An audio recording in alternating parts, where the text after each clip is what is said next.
안녕하세요. 문구점 언니의 뼈 때리는 육아 이야기의 저자 서정미 작가입니다. 저는 저의 이 문구점 언니의 뼈 때리는 육아 이야기를 쓰면서 저의 경험을 여기다 많이 넣었고, 그리고 문구점에서 20년 동안 제가 지켜본 아이들의 사례도 넣었고, 그리고 제가 경험한 것도 중요하지만 다른 분들이 아이들을 어떻게 키웠는지도 되게 궁금하기도 했고 소중하기 때문에 제가 많은 책들을 읽어보았습니다. 근데 그 중에서 되게 저한테 마음에 와닿는 책이 또 한 권 있어서 제가 오늘은 어떤 책이었냐면 이렇게 엄마 반성문이라는 이유남 교장 선생님의 책을 읽고 제가 책 쓰면서 많은 도움이 됐습니다. 이 선생님 같은 경우에는 아이들이 고등학교 때 전교 1등을 하는 남매를 두었었는데, 이 아이들이 갑자기 고등학교 때 중퇴를 하겠다고 자퇴를 했습니다. 근데 이 선생님 같은 경우에는 어떤 분이냐면 서울교대를 우수한 성적으로 졸업하고 만 19세 교직에 첫 발을 내딛었다. 의욕 충만하러 맡은 학급마다 1등으로 올려놓았고 각종 연수에서 1등을 휩쓸었으며 30대 초반부터 수업 관련 분야에서 교사를 가르치는 교사로 활동했다. 별명은 앙카리스마, 가훈은 SK, 시키면 시키는 대로, 순둥이 연년생 남매는 전교 1등, 전교 임원을 휩쓸며 부모의 자랑거리로 잘 자라주었다. 한마디로 자신감 충만한 인생이었다. 그러다 10년 전 인생이 송두리째 바뀌는 사건이 일어났고 고3 아들이 자퇴를 선언하더니 한 달 뒤 고2 딸을 맞아 학교를 그만둔 것. 이후 남매는 집 안에 들어박힌 채 엄마와의 대화 자체를 거부했다. 처음에는 그 이유를 가늠조차 못했지만 아이들을 살리고 봐야겠다는 절박한 심정으로 시작한 코칭 공부를 통해서 깨달았다. 나는 그동안 부모가 아니라 감시자였다 라는 것을 알았고, 사랑이라는 이름으로 자녀들을 불행하게 만들고 있는 이 땅의 부모들이 더 이상 자신과 같은 실수를 저지르지 않도록 하겠다는 사명감으로 지금도 전국 방방곡곡 세계를 넘나들며 부모 코칭 강의를 하고 있다. 이렇게 자신은 너무 열심히 아이들을 가르쳤는데 제일 중요한 건 나의 아이들은 그렇게 못했다라는 겁니다. 그래서 처음에는 그 원인이 본인한테 있었다라는 걸 몰랐기 때문에 참 답답하기만 했는데, 다른 아이들을 코칭하고 가르치고 얘기를 들어보다 보니까 내가 지금까지 뭐 1등을 하고 학급을 1등으로 만들고 이렇게 열정적으로 생활은 했지만 자기 아이들한테는 정작 그렇게 하지 못했다라는 후회를 이 책에 담아서 엄마 반성문이라는 책을 냈고, 제가 이 책을 읽고 나서 이유남 교장 선생님이 궁금해서 또 이분이 관련된 동영상을 찾아서 들어봤는데 같은 부모 입장으로 참 공감되는 부분이 많았습니다. 그리고 요즘 같은 경우는 엄마들이 특히나 또 하나만 아이를 키우는 집들이 많기 때문에 더 이렇게 너무 예쁘기만 한 것만 보고 어떻게 이제 해야 될지를 몰라서 그렇게 키우는 집들이 있기 때문에, 그런 엄마들도 본인은 잘 키우고 싶고 아이들이 건강하게 잘 자라기를 바라기는 하지만 부모로서 어떻게 해야 된다는 걸 모르시는 분들이 참 많았던 것 같습니다. 그래서 제가 이 엄마 반성문이라는 책을 읽고, 이것도 이제 제가 읽으면서 저랑은 좀 아이들을 키우는 스타일은 달랐지만 그래도 이 선생님이 얼마나 열정을 가지고 아이들을 키웠는지, 그리고 사랑은 했지만 방법이 좀 달랐구나, 표현 방법이 달랐고 아이들도 그때는 그거를 다 받아들이지 못했던, 좀 어리다 보니까 받아들이지 못했었는데 후에 선생님과 아이들이 관계 회복이 되고 지금은 너무 또 잘 돼가지고 되게 좋았는데요.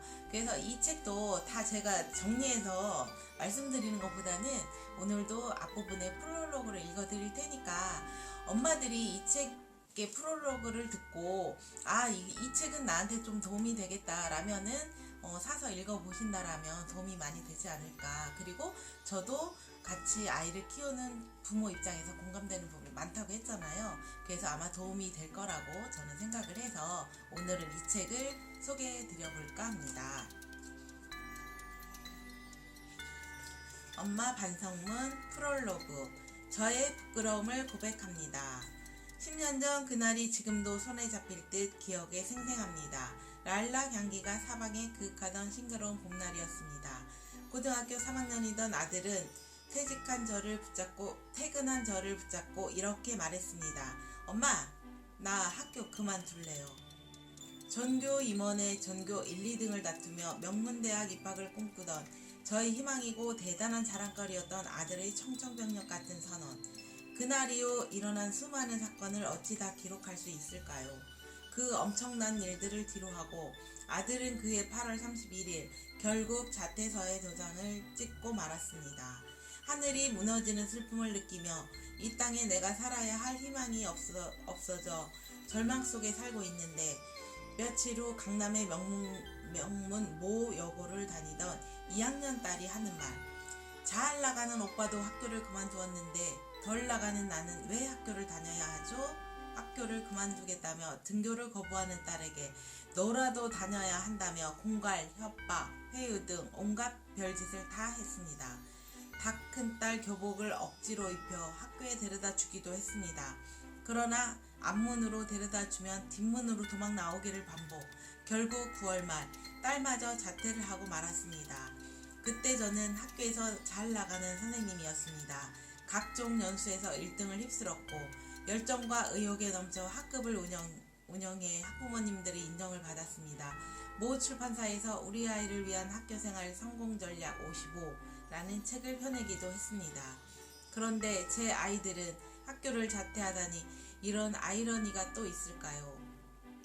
두 아이가 학교를 그만두고 나서 한 일은 먹고 자고 게임하고 텔레비전 보고 영화 다운받아 보고 그야말로 게임 중독, 미디어 중독, 먹지도 나가지도 않고 양쪽 방에 틀어박혀 폐인이 되어가던 두 아이.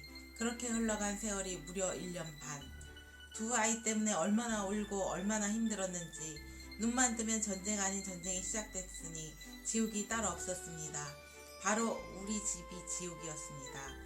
그 스트레스로 3번 쓰러져 응급실로 실려가고 3번 교통사고를 당하고 3번 교통사고를 내고 2번 대수술을 받았는데 두 아이는 저를 그저 벌레 보듯 할 뿐이었습니다. 가끔 소리내지 않는 총이 있으면 두 아이를 죽이고 나도 죽고 싶었습니다. 매일 밤 잠자기 전 침대에 무릎 꿇고 한 저의 기도는 내일 아침에는 제발 눈 뜨지 않게 해주소서.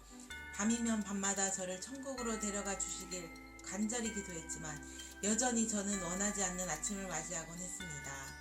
남들은 심장마비도 잘 걸리던데 내 심장은 왜 이리 튼튼한지, 눈 뜬 그 아침이 얼마나 원망스럽고 괴로웠는지. 어느 날은 아들에게 구석까지 몰려 갖은 수모를 당하기도 하고 하루는 딸이 이러다 자살을 하지 않을까 싶을 정도의 기가 막히는 모습을 보기도 했습니다. 그날 늘 옆도 보지 못하고 앞만 보고 달려온 제가 어디서부터 무엇이 잘못되었는지 제 삶을 돌아보기 시작했습니다. 그렇게 만난 것이 코칭입니다.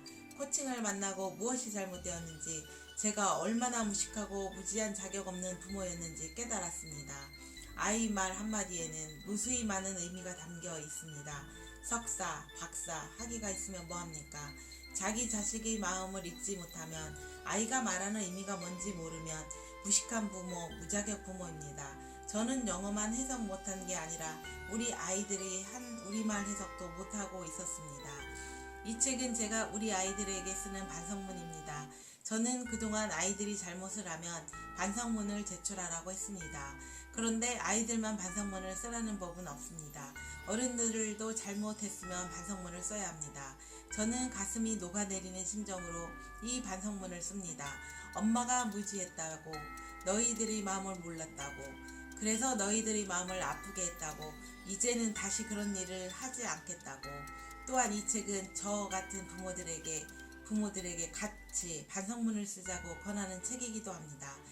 자식 가르치는 것이 너무 힘들다고, 슬프다고 절규하는 이 땅의 부모님들을 위해 저희 부끄러움을 고백하려는 용기를 냈습니다. 이 책은 저희 강의를 녹음한 것을 우리 딸이 받아 쓴 다음 다시 제가 수정 보완한 것으로 강의식으로 전개되어 있습니다. 저는 늘 제 강의는 강의가 아니라 절규라고 표현합니다. 우리 딸은 엄마가 강의한 내용을 옮겨 적으며 무슨 생각을 했을까요? 아마 언젠가 저에게 엄마는 뒤늦게라도 깨달았지만 아직도 깨닫지 못한 수많은 세상의 부모님, 선생님들을 위해 강의해 주셔서 세상의 아이들을 행복하게 해주세요 라고 부탁했던 것처럼 그 간절한 소망이 이 책을 통해 이루어지기를 바라는 마음이었을 겁니다. 그런 우리 딸의 속 깊은 마음이 세상에 전해지기 바랍니다. 아울러 딸이 저의 눈물 젖은 고백을 들으며 저를 진심으로 용서했기를 바랍니다. 지금 저는 코칭이라는 기적과 같은 도구 덕분에 두 아이와 함께 세상에서 가장 행복한 부모와 자녀가 되기 위해서 무릎 꿇고 용서를 빌며 속죄하고 회개하는 마음으로 감히 제 치부를 만천하에 공개합니다.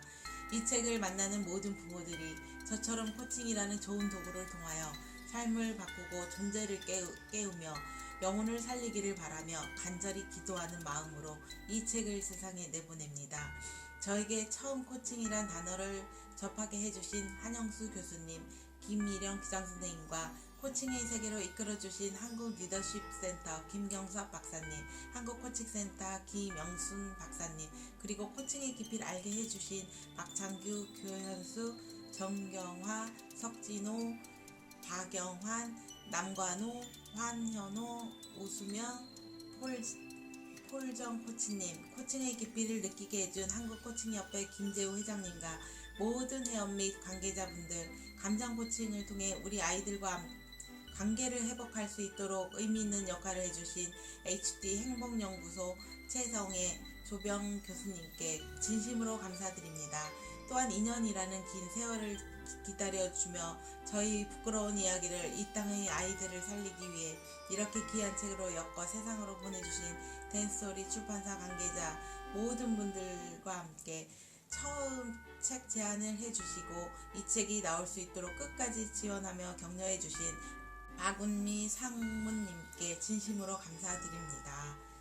무엇보다 수많은 어려움 속에서도 극단적인 선택을 하지 않고 잘 살아 있어 주어 엄마를 이렇게 의미 있는 책의 저자로 만들어준 아들, 딸에게 우리 가족의 행복을 위해 눈물로 기도해준 남편과 사랑하는 형제들, 저희 교회 이무영, 이형신 목사님과 사모님, 성도님들, 이유 있는 만남을 통해 맺어준 소중한 친구들과 선후배들, 모든 지인들, 그리고 지금까지 저희 가족 모두의 삶을 연장시켜 주시며 여기까지 인도해 주신 나의 주님께 마음 다해 감사의 마음을 전합니다.